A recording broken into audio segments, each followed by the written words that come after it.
नमस्कार, आपके साथ मैं हूं पूजा कवियागोमा। एपीएन के लोकप्रिय कानूनी प्रोग्राम लीगल हेल्पलाइन में आप सभी का स्वागत है। इसमें हमारे कानूनी विशेषज्ञ रोजमर्रा की जिंदगी की समस्याओं से जुड़े कानूनी मसलों पर आपकी शंकाओं का समाधान करते हैं। आप भी इस प्रोग्राम से जुड़ सकते हैं, फोन करके कानूनी राय ले सकते हैं। आज हम आपको साइबर क्राइम से जुड़ी जानकारी देंगे, साथ में साइबर फ्रॉड की समस्याओं का समाधान भी करेंगे। आज का युग कंप्यूटर और इंटरनेट का युग है। कंप्यूटर की मदद के बिना किसी बड़े काम की कल्पना करना भी मुश्किल है। ऐसे में अपराधी भी तकनीक का सहारा हाईटेक तरीके से ले रहे हैं। वो जुर्म करने के लिए कंप्यूटर, इंटरनेट, डिजिटल डिवाइसेस और वर्ल्ड वाइड वेब का इस्तेमाल कर रहे हैं। आज के दौर में सोशल नेटवर्किंग साइट्स खूब चलन में हैं। ऐसे में सोशल नेटवर्किंग वेबसाइटों, ईमेल, चैट वगैरह के जरिए बच्चों या महिलाओं को तंग करने के मामले अक्सर सामने आ जाते हैं। निजी तस्वीरें भी अपलोड की जाती हैं।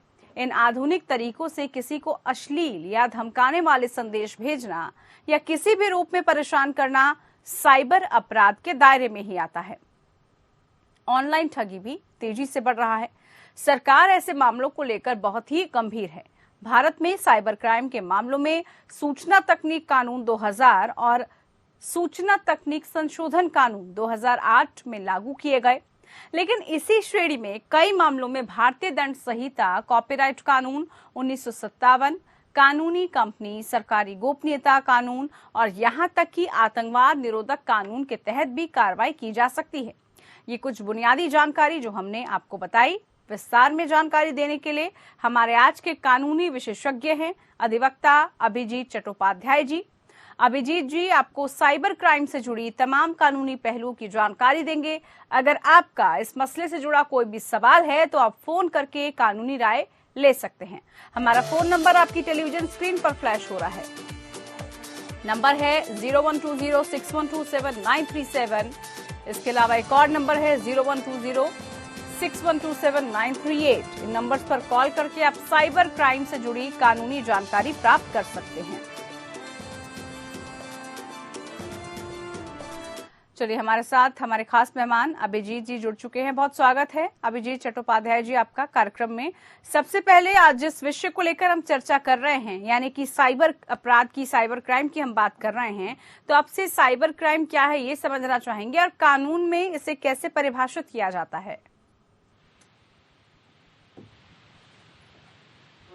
हर इंसान, हर आदमी इंटरनेट से जुड़े हुए कोई ना कोई काम हम करते हैं। जैसे कि मोबाइल यूज करते हैं, बैंकिंग यूज करते हैं, पेटीएम हो गया, गूगल पे हो गया, फेसबुक हो गया, व्हाट्सएप हो गया, इंस्टाग्राम हो गया, ऐसा बहुत सारे सोशल मीडिया जो चालू हो गया, ट्विटर हो गया। तो ये सारे चीज हमारा इंटरनेट के तहत ही हम लोग कर रहे हैं। और इसमें से मुश्किल से जो है कि ये इंटरनेट वाला काम करते करते आदमी तो इतना एक्सपीरियंस नहीं है, सब लोग तो इंटरनेट को नहीं जानते हैं। बिल्कुल। तो इसमें क्या होता है कि कुछ आदमी है इनका फायदा उठाते हैं और जो फायदा के टाइम ये लोग क्या करते हैं कि हमारा इंफॉर्मेशन को हैक करते हैं और उसमें से हमारा जो कोई भी इम्पोर्टेंट डॉक्यूमेंट, इम्पोर्टेंट इंफॉर्मेशन ये लोग हैक कर लेते हैं और हैक करने के बाद हमें मुश्किल हो जाता है, हम लोग नुकसान पहुंचाते हैं। तो इसकी तहत ही हमें देखना है कि इंटरनेट यूज के लिए हम लोग कैसे बच सकते हैं, कैसे हैकिंग से बच सकते हैं। बिल्कुल बिल्कुल। और ये सारी चीज जानकारी हमें सबको नहीं पता है, हम लोग को जानकारी होना चाहिए। बिल्कुल, और इसी जानकारी को आज हम आपसे अभिजीत जी समझेंगे, आपसे जानेंगे।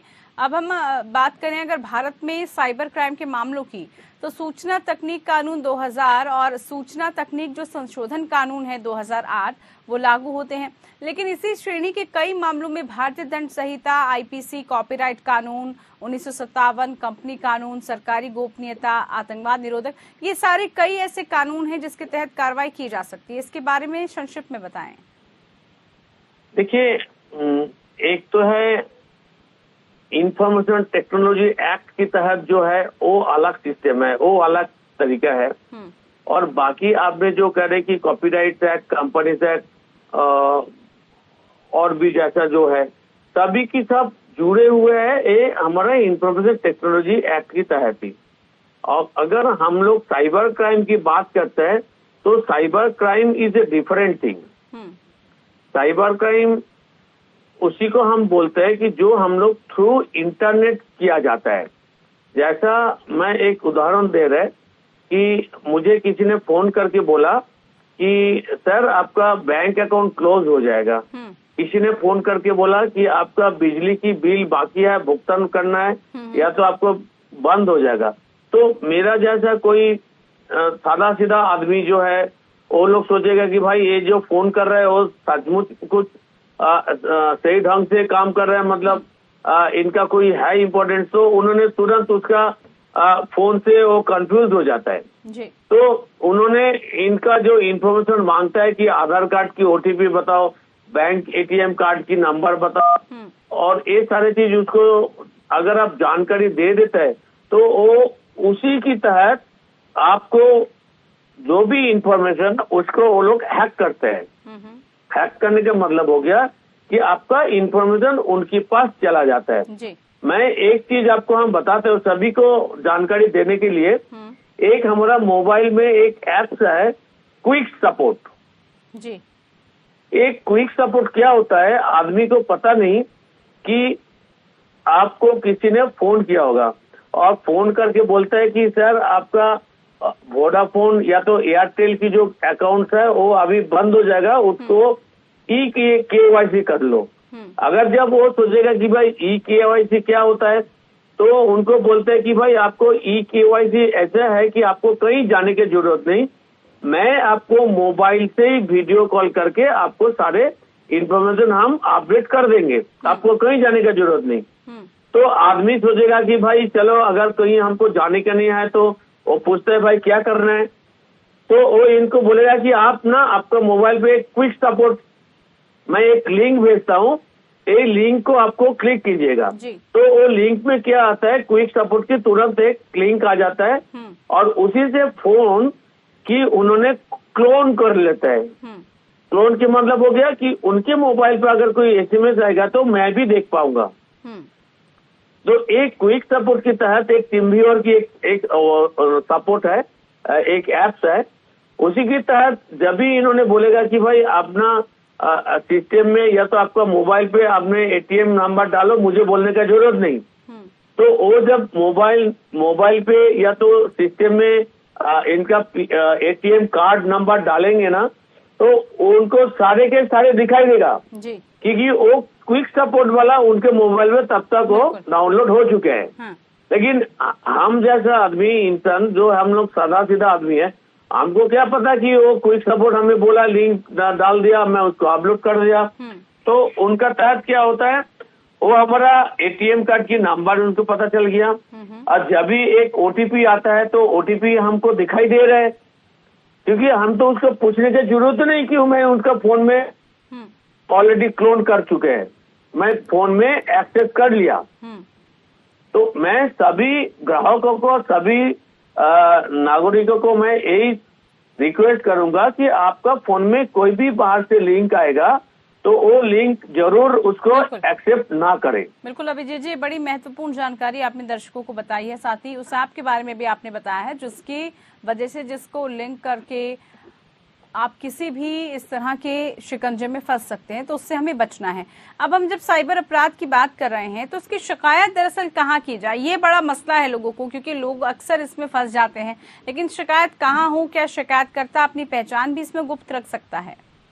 जी, एक्चुअली क्या है हम लोग का बहुत आदमी को पता नहीं, गवर्नमेंट ऑफ इंडिया ने एक डिपार्टमेंट बना रखा साइबर क्राइम के लिए, उसी के तहत आप वहाँ पे मेल कर सकते हैं या तो आप फोन कर सकते हैं, फोन में भी वो लोग एंटरटेन करेगा, या तो हर बैंक की वो नंबर वो लोग बैंक के पास होता है वो दे देता है जी। अगर आपको गवर्नमेंट ऑफ इंडिया की साइट में जाना है और cyber.com करके उनका पास एक वेबसाइट है, आप उसी में आपको रजिस्टर कर सकते हैं कंप्लेंट और उन्होंने तुरंत आपको इसका कार्रवाई करेगा। ठीक है। अगर कोई किसी की अश्लील तस्वीर या कोई वीडियो अगर अपलोड कर देता है तो क्या कार्रवाई उस शख्स पर हो सकती है? देखिए, एक तो है इंफॉर्मेशन टेक्नोलॉजी एक्ट में 65A में है। पहले उन्होंने बोला था कि अगर आप फेसबुक, ट्विटर किसी भी जगह में आप मेरे नाम पे कुछ पोस्ट कर देते हैं तो उसी के तहत पहले एक क्रिमिनल केस भी होता था।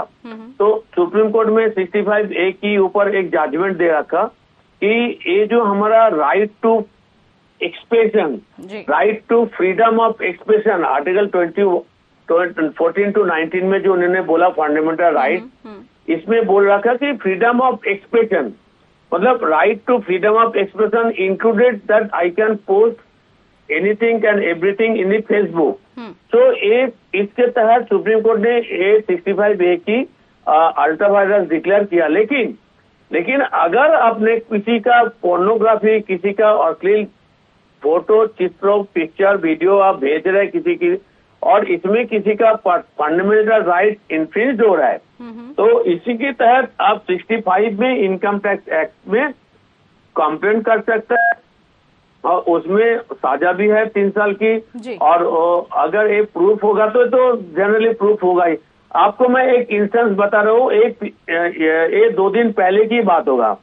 पंजाब में एक लड़की उसका टॉयलेट बाथरूम में वो जब नहाना कर रहा था उसका वीडियो उन्होंने उठाया और वो वीडियो उन्होंने क्या किया, उसका बॉयफ्रेंड को भेजा था। और इसी के तहत इनकी बॉयफ्रेंड ने क्या किया, वो वीडियो और 2-4 बंदे को भेजा था, वो सारे यूनिवर्सिटी में फैल गया। कल वो लड़के अरेस्ट हो गया और इसके तहत तो लड़कियों भी अरेस्ट हुआ, क्योंकि इन्होंने ऐसा वीडियो क्यों शेयर किया ये दिखाने के लिए, क्योंकि ये किसी लड़कियों का प्राइवेट मैटर है, तो ये किसी को शेयर करना नहीं चाहिए। तो ये इंफॉर्मेशन टेक्नोलॉजी के तहत ये दोनों को अरेस्ट कर रखा।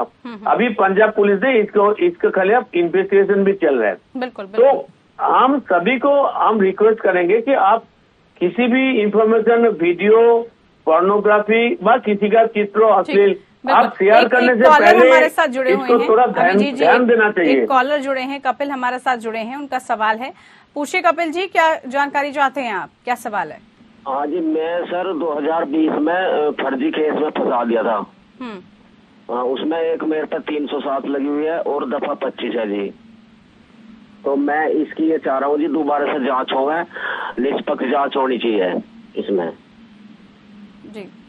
तो आप ये चाह रहे हैं कि क्या कर सकते हैं आप फिर से जांच कराने के लिए? अभिजीत जी, क्या कानूनी मदद है इनके पास? देखिए इनका जांच तो जरूर, इनका इन्वेस्टिगेशन तो हुआ तभी तो इनको अरेस्ट किया था। तो इनका क्या हुआ था फिर इन्वेस्टिगेशन में, क्या नतीजा आया, कुछ पता है आपको? कपिल जी, जांच में क्या हुआ है जी? जांच के बाद क्या कार्रवाई हुई आप पर? इनका चार्जशीट हुआ क्या? जांच पैसे से होती है, मेरे पास कोई धन पैसा नहीं है, मैं बहुत गरीब, मैं अपने बच्चे पाल रहा हूँ। चार्जशीट आप पर दर्ज हुई थी? झूठा, मुझे जेल जाना पड़ा, मैं 50-60 दिन में 2 महीने में जेल में से आया और अब जो है उसमें मुकदमा चालू हो गया जी। तो ये आपका मुकदमा जब चालू हो रहा है, आप बोल रहे हैं कि ये गलत तरीके से आपको इसमें डाला, तो आप उसी में ट्रायल में बोलो, जाके एविडेंस दिखाओ कि भाई इन्होंने गलत तरीका से मुझे इन्वॉल्व किया। आपको ही करना पड़ेगा। हाँ जी, वो तो अब सब चल रहा है, वो तो कोर्ट में ही है जी, कोर्ट के में ही उसमें चल रहा है। आपको तो कोई वकील होगा वहाँ पे द्वारा कोई मत तो सर बताओ। देखिए कपिल जी, आपने बोला 307 और 34 की शायद आपका केस चालू हुआ, आपने बोला जैसा, लेकिन 307 तो कोई इंफॉर्मेशन टेक्नोलॉजी या तो साइबर क्राइम की नहीं है। 307 जो है वो अटेम्प्ट टू मर्डर है। हाँ जी। हाँ, तो आपने किसी को मर्डर करने के लिए कोशिश किए होंगे, इसमें साइबर क्राइम की कोई बात ही नहीं है। उसमें मैं बताऊंगा, उसमें ना कोई डॉक्टरी है, ना कोई, उसमें सिर्फ गोली चली हुई दिखाई है, ना किसी का गोली लगी है, ना कोई इंजर्ड है उसमें। अच्छा, तो कैसे 307 चालू कर दिया? बिल्कुल कपिल जी, अब पूरा मामला जो कानून में है वो चल रहा है और उसी के मुताबिक उम्मीद करते हैं आपको इंसाफ जरूर मिलेगा। अभिजीत जी, किसी दूसरे शख्स की पहचान से जुड़े डेटा की अगर हम बात करें, गुप्त सूचनाओं और इन सब का इस्तेमाल करना भी क्या साइबर अपराध है? और यदि कोई इंसान दूसरे के credit card number, passport number, Aadhaar number, digital ID या किसी भी तरह के इलेक्ट्रॉनिक सिग्नेचर वगैरह का इस्तेमाल करके शॉपिंग या धन की निकासी कर लेता है, तो वो किस तरह के अपराध में शामिल हो सकता है? ये देखिए, ये तो एक क्रिमिनल ऑफेंस हो गया। ये फौजदारी केस इसके ऊपर बनते हैं। 420, 120B, 406 की तहत बनता है और ये भी एक साइबर क्राइम की तहत ही आएगा। उसके पहले मैडम में एक चीज हम बोलना चाहते हैं, अगर आपको फ्लैश कर सकता है कि जो सेंट्रल गवर्नमेंट की जो साइट है ना, www.cybercrime.gov.in, ये सारे आदमी को आपको फ्लैश करके दिखाना चाहिए कि ये जो हमारा सेंट्रल गवर्नमेंट की वेबसाइट है, इसमें सारे कंप्लेंट कर सकते हैं। जैसे कि आपने क्रेडिट कार्ड के बारे में बताया या तो पासपोर्ट के बारे में बताया, क्योंकि मैं अभी एक इंस्टेंस में आपको बता रहा हूँ। पिछले महीने की बात है, मेरे पास एक क्लाइंट आया था। इनका आधार कार्ड और पैन कार्ड ये कंपनी की तहत बैंक अकाउंट खोलने के लिए किसी बैंक से कोई स्टाफ आया था, वो लेके गए थे जी। और मैं बैंक की नाम नहीं लूंगा, उसी बैंक में इन्होंने अकाउंट खोला, ऑफिस की सैलरी अकाउंट जी। इसके बाद इनके पास अभी 7-10 दिन पहले की बात है, जो इनका पैन कार्ड की जितना कनेक्टेड अकाउंट है और वो बैंक अकाउंट उसको फ्रीज कर दिया गया जी। तो जब भी उसको फ्रीज कर दिया तो इन्होंने तो पूछा कि भाई क्या हो गया, तो इन्होंने बोला yes bank Rajendra Nagar place में आप जाके बात करो। तो yes bank Rajendra Nagar place में जाके पूछा तो देखा कि इसी लड़की के नाम पे एक वहां पे बैंक अकाउंट खुला है। इनका जो पैन कार्ड और जो आधार कार्ड था उसका कॉपी देके सिर्फ एड्रेस और फोटो के ऊपर क्रॉप करके इसमें से बैंक पर्सनल भी इन्वॉल्व है और अकाउंट खुल रखा और उसमें 10 करोड़ की ज्यादा ट्रांजेक्शन हो रहा है पिछले 3-4 दिनों से। इसीलिए उसी पैन कार्ड नंबर से जुड़े हुए सारे बैंक अकाउंट क्लोज कर दिया। अब अभी मैं जो बोलना चाहते थे कि मैं किसी आदमी को बैंक अकाउंट खोलने के लिए मेरा पैन कार्ड, आधार कार्ड की कॉपी दे रहे, तो उसी को तुरंत अपने पेन से क्रॉस करके देना और उसमें लिख देना चाहिए कि it is use for only opening of a bank account और correction of my Aadhaar card और anything is for the purpose, because that copy may be use further for any illegal purposes. बिल्कुल। और जो मैंने आपको बोलना चाहता था, दिल्ली पुलिस की जो साइबर क्राइम की जो हेल्पलाइन नंबर है वो है 1900। ये आपको फ्लैश करना चाहिए कि ताकि सबको पता चले कि 1900 में फोन करके ये साइबर क्राइम में कंप्लेंट कर सकता है। और सेंट्रल गवर्नमेंट की जो नंबर है वो है 155260। उसमें से वो सेंट्रल गवर्नमेंट की साइबर क्राइम की तहत कंप्लेंट कर सकता है। तो अगर ये कोई क्रेडिट कार्ड या तो आधार कार्ड, पैन कार्ड की कोई कॉपी किसी को दे रहे, ऐसा एक मैटर भी हुआ था। एक लड़की हॉस्टल में रहता है, पीजी में रहता है और उसका दोस्त जो है, उनका जो रूममेट है, वो लड़की की वोटर कार्ड की फोटोकॉपी ले लिया था और उसी वोटर कार्ड की कॉपी देकर इन्होंने एक मोबाइल कनेक्शन भी ले लिया। और उसके बाद वो जिस मोबाइल कनेक्शन उन्होंने लिए है उसी मोबाइल से उन्होंने वीडियो पोस्ट करता था, अश्लील वीडियो देता था। और जब मोबाइल नंबर ट्रैक किया पुलिस ने और मोबाइल नंबर की ओनर्स को पता चले तो देखा कि जिन फोटोग्राफ और जिन वोटर आईडी कार्ड से ये मोबाइल लिया था, वो लड़की को कुछ पता ही नहीं कि ये ऐसा हरकत ही इनका कर रहा है, इनका रूममेट। तो ऐसे ही मैं सबको सावधान इसीलिए कर रहा है कि आपको वोटर कार्ड भी आप किसी को देना है, आधार कार्ड भी देना है, तो उसमें जरूर आप उसमें मेंशन कर देना, ये इसी पर्पज के मैं दे रहा हूँ। बिल्कुल अभिजीत जी, बड़ी अहम जानकारी है। जैसे अभी आपने बैंक अकाउंट की बात करी कि अगर किसी का बैंक अकाउंट हैक हो जाता है तो उसको तुरंत क्या करना चाहिए, किस तरह से वो मदद ले सकता है किसी की? एक तो है उसी बैंक की एक कस्टमर नंबर होता है, उसमें जाके फोन करके उसके एटीएम कार्ड ब्लॉक करना है। दूसरी जो मैंने 2 नंबर बोला अभी टेलीफोन नंबर, उसमें फोन करके कॉम्प्लेन करना है कि मेरा एटीएम कार्ड या तो बैंक अकाउंट से फर्जी ऐसा नंबर हो गया, पैसा उठा लिया। तीसरी जो है, जो मैंने सेंट्रल गवर्नमेंट की जो साइट मैंने बोला cybercrime.gov.in, इसी में एक पोर्टल है जिस पोर्टल में आप कंप्लेंट खुद कर सकते हैं जी। और उसमें कंप्लेंट करना चाहिए। और अगर आपको प्रूफ होगा कि ये मैटर आपको आपका खुद की प्रॉब्लम नहीं हुआ था, ये बैंक की प्रॉब्लम ही हुआ था और इन्होंने हैक किया आपके अकाउंट, तो बैंक आपको एक पैसा वापस देने की जिम्मेदारी देते हैं। बिल्कुल, तो इस तरह से मदद ली जा सकती है। और बड़ी अहम आपने नंबर्स भी बताए हैं विजीत जी, और साथ ही बड़ी अहम आपने जानकारी दी है कि कैसे आम लोग मदद ले सकते हैं, क्योंकि इस वक्त हम देखते हैं कि जो आम जनता है उसको नहीं पता होता है, बड़ी आसानी से उनको गलत चीजों में फंसा लिया जाता है और बाद में फिर पछताना पड़ता है। इसीलिए पहले से अलर्ट होने की आवश्यकता है। बहुत शुक्रिया अभिजीत जी आपका, आप जुड़े हमारे साथ लीगल हेल्पलाइन में जुड़कर आपने बताया आज कि कैसे हमें अपनी सभी चीजों को संभाल के रखना है, कैसे चाहे हमारे जितने भी प्राइवेट चीजें हों, दस्तावेज हों, कैसे उनको हमें गलत हाथों में देने से बचना है। फिलहाल के लिए लीगल हेल्पलाइन में इतना ही। नमस्कार।